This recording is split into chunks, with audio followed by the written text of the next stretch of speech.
Salut tout le monde, c'est David pour la chaîne Monsieur Caméra et aujourd'hui on se retrouve avant la rentrée officielle pour une vidéo qui me tenait à cœur. À l'instant où je tourne celle-ci, la majorité du YouTube francophone s'astique le manche sur différentes caméras telles que le Canon R5 qui personnellement, à part pour vous cuire un steak, servira pas à grand chose, un futur Lumix S5 qui, pour ceux voulant utiliser l'autofocus, auront le même résultat qu'en regardant à travers une pelle, ou un Sony A7S III qui... Ok, celui-là je lui ai pas encore trouvé de défaut, mais ça viendra certainement. Je caricature et ça va peut-être gueuler dans les commentaires, mais je m'éloigne pas trop de la vérité. Bref, moi aujourd'hui je voulais regarder avec vous quelques rushs filmés avec la dernière RED Komodo, une caméra qui attire vraiment mon attention de par la dynamique annoncée, du global shutter et puis à un prix qui me rendrait celle-ci presque accessible. C'est parti! Voilà, on se retrouve dans DaVinci Resolve. Alors première chose, on remercie, c'est Joey Helms. C'est la personne qui est juste ici, face caméra. C'est grâce à elle qu'on a la possibilité de faire joujou ici avec des rushs filmés avec la RED Komodo. Vous aussi, vous pouvez le faire. Je vous mets directement dans la description le lien vers sa vidéo qui permet de télécharger les quelques fichiers ici qui ont été filmés avec la RED Komodo. Donc tous les fichiers qu'on retrouve ici sont directement tous filmés en 6K. On le voit dans la partie média. On retrouve ici directement en R3D, 24 images par seconde et directement dans une définition de 6K. Alors, ce qui est à noter déjà, c'est la fluidité dans la timeline au niveau de la lecture. Ça, c'est quelque chose qui est assez plaisant tout en sachant qu'on a ici des fichiers en 6K. Ça sera le gros avantage d'avoir directement des codecs qui sont prévus pour les logiciels de montage et pas simplement de la lecture. Donc ça, c'est un gros plus, c'est cette fluidité alors qu'on parle quand même ici de vidéos qui ont été tournées en 6K. Avant de s'attaquer à la partie image, je vais quand même relever ici un détail, ça va être sur les deux plans qui vont directement ici se succéder. On voit directement qu'on n'a pas de stabilisation optique et pas de stabilisation capteur, c'est comme ça sur la RED Komodo, il n'y a pas de stabilisation capteur, ce n'est pas coutume à RED, mais l'avantage c'est comme on a un capteur qui est sur du global shutter et pas sur du rolling shutter, et eh bien déjà on a quelque chose qui est beaucoup moins dérangeant parce qu'on n'a pas de wobbling, on n'a pas justement d'image qui vient à se plier, à se tordre, tout reste bien droit. Et alors le gros plus, eh bien ça sera tout simplement, c'est que si vous désirez effectuer une stabilisation électronique avec votre logiciel de montage, eh bien celui-ci arrivera à bien mieux comprendre l'image et effectuer une meilleure stabilisation.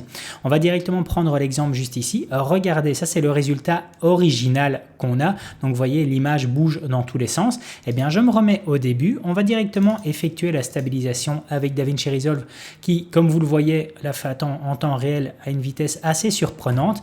On regarde le résultat. Ça, si c'est pas juste dingue, ce qu'on obtient au niveau de la stabilisation électronique. Regardez au niveau des buildings, il n'y a strictement rien qui bouge. Regardez les extrémités et pour celles et ceux qui utilisent souvent en tout cas la stabilisation avec un logiciel de montage, on sait à quel point cela peut être catastrophique sur des plans comme ceux-ci où justement on a des belles lignes à analyser. Et bien ici grâce au global shutter, et bien on a quelque chose qui est juste parfait. Je vais quand même le désactiver pour que vous puissiez voir, j'ai cliqué sur zoom dynamique, je vais quand même le désactiver pour que vous puissiez voir le résultat à la base. Donc ça c'est ce qu'on a à la base, je vais directement la réactiver et voyez en plus le zoom est très léger et voilà ce qu'on obtient ici. Donc ça c'est juste dingue et ça c'est le gros avantage du global shutter par rapport au rolling shutter. On va maintenant enchaîner sur la partie image et je vais me mettre juste ici pour directement mentionner que tous les clips ici que je survole, on en voit certains qui sont juxtaposés, c'est parce que la base, ce sont en fait tout simplement les rushs que j'ai étalonnés moi-même. Et ici, en fait, ce sont les rushs qui sont directement en sortie de caméra. Ils sont en sortie de caméra sur du Rec 709. Je le vois d'ailleurs si je vais ici sur la partie étalonnage. Voilà, on retrouve directement ici sur l'espace colorimétrie du Rec 709. Je peux très bien me mettre sur une courbe de gamma en log. Donc je vais revenir juste ici. Donc ça c'est ce qu'on obtient en sortie de caméra. Je tiens à souligner que tous les paramètres qu'on a juste ici sont juste dingues. Moi qui suis novice, c'est la première fois que je touche à des plans de RED. Eh bien c'est tout simplement bluffant dans le sens où ma seule expérience que j'ai sur du RAW, sur de véritables codecs, sont avec le Blackmagic RAW. Eh bien on est bien loin en tout cas d'avoir une telle latitude. Un autre gros plus sera aussi sur le réglage des ISO. Avec la Blackmagic Pocket 4K 4K ou 6K, comme c'est un double ISO natif, eh bien lorsqu'on va directement filmer quelque chose en dessous de ISO 1250, eh bien on aura un choix au niveau des réglages des ISO en post-production, donc de 200 ou de 120 de mémoire jusqu'à 1250. Et par contre, si le plan a été filmé au-dessus de 1250, eh bien on ne saura pas descendre en dessous de ISO 1250. Alors que ici, j'ai mon réglage de ISO 50 jusqu'à ISO 12800. Donc ça, c'est génial. Mais je reviens juste ici pour mentionner le fait que voilà, là on est en sortie de caméra sur du Rec 709. On va se positionner, oui, juste ici, ça me semble très bien. Regardez ces teintes de peau, si ça c'est pas juste agréable et plaisant en tout cas à voir. Moi je suis tout simplement bluffé par un tel résultat au niveau des teintes de peau. C'est quelque chose que je voulais vraiment souligner. Mettez-moi dans les commentaires une caméra que vous estimez en tout cas sortir d'aussi bonnes teintes de peau nativement. La seule chose qui me vient en tout cas en tête pour moi, c'est avec Fujifilm et avec Canon où on obtient un tel résultat. Et honnêtement, je pense même que j'ai pas ce résultat là avec du Fujifilm ou avec du Canon. Donc moi je suis vraiment bluffé en tout cas de ce qu'on obtient juste ici. Et toujours dans cette image, regardez en tout cas, donc il faut voir que ce qui nous est annoncé, il n'y a rien d'officiel, rien du tout, mais ce qui est annoncé, c'est l'équivalent d'une plage de dynamique de 15 diaph plus. Et regardez ici dans l'image, c'est juste dingue. On a le soleil, donc là à mon avis, il se filme en fin d'après-midi. On a déjà le soleil qui est déjà assez bas, mais regardez, on a tout son visage ici sur le côté gauche qui est justement en plein soleil. On n'a strictement rien qui est surex. Regardez, même ici sur sa petite pommette, le dégradé qu'on a au niveau des hautes lumières, tout est nickel. Et regardez le côté droit qui lui est dans la pénombre, toutes les informations qu'on obtient toujours. Regardez ici les informations qui sont présentes au niveau de sa casquette. On devine directement le titre RAID qui est juste ici, les noirs qui sont présents dans son pull NASA et toute l'information au niveau de l'arrière-fond qui est nickel.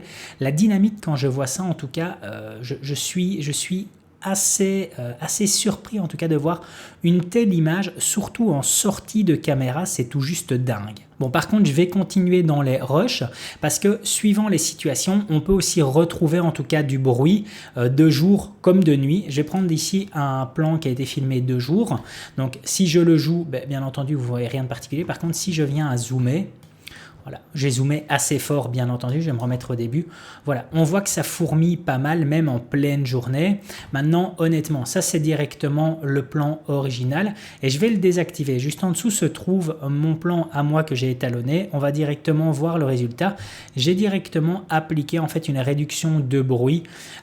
J'ai appliqué une réduction de bruit spatial vu que l'image est fixe, elle n'est pas en mouvement. Donc j'ai effectué une réduction de bruit spatial.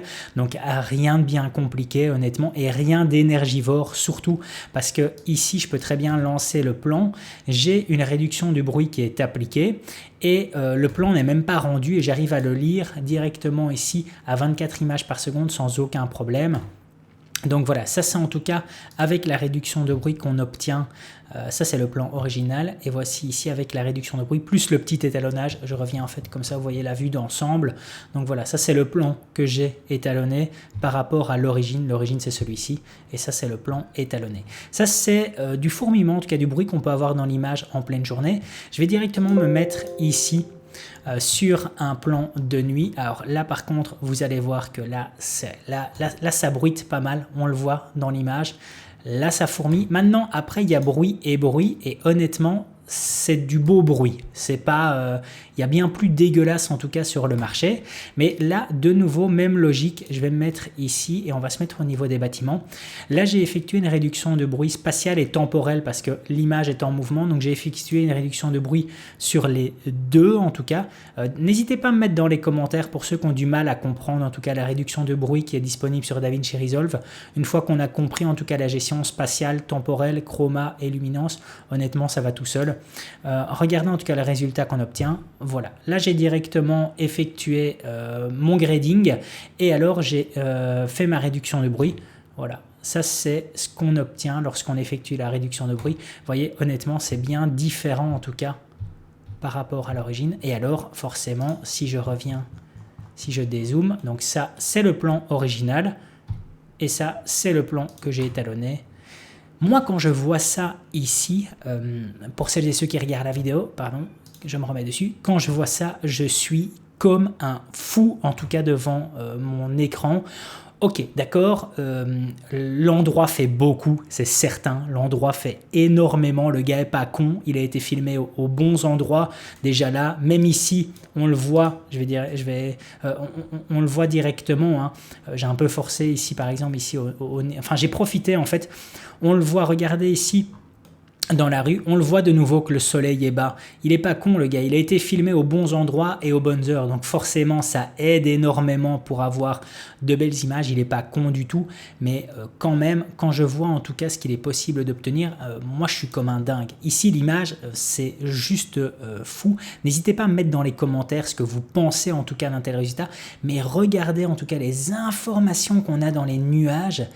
Mais c'est tout simplement bluffant. On a toutes les infos qui sont présentes dans les nuages, on a toutes les informations qui sont présentes dans les basses lumières, on a toutes les infos qui sont présentes dans les hautes lumières, c'est juste dingue.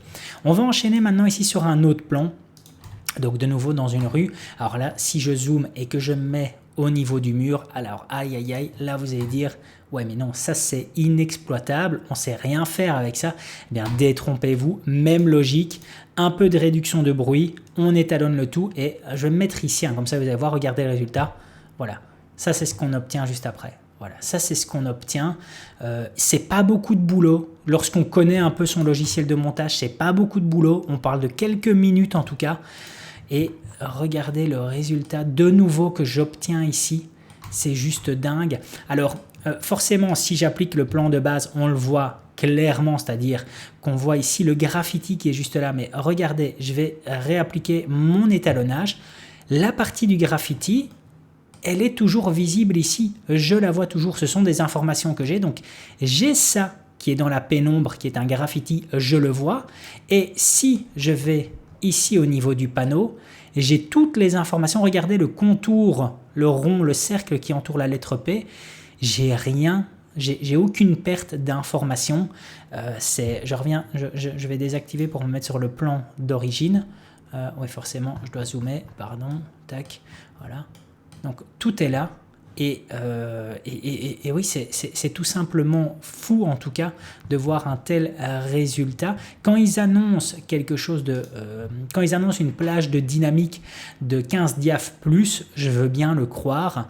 Je trouve en tout cas ces images tout simplement dingues et je n'ai qu'une seule chose, je n'ai qu'une seule envie, pardon, c'est de mettre en tout cas ma main sur cette caméra qui moi honnêtement me plaît énormément. Donc pour ces différentes spécificités, donc je le rappelle, on a une lecture fluide ici sur des rushs qui ont été filmés en 6K. Je ne sais pas la compression au niveau du R3D qui a été effectuée ici, je ne sais pas exactement sur quel niveau de compression il est, mais on a une lecture qui est super fluide.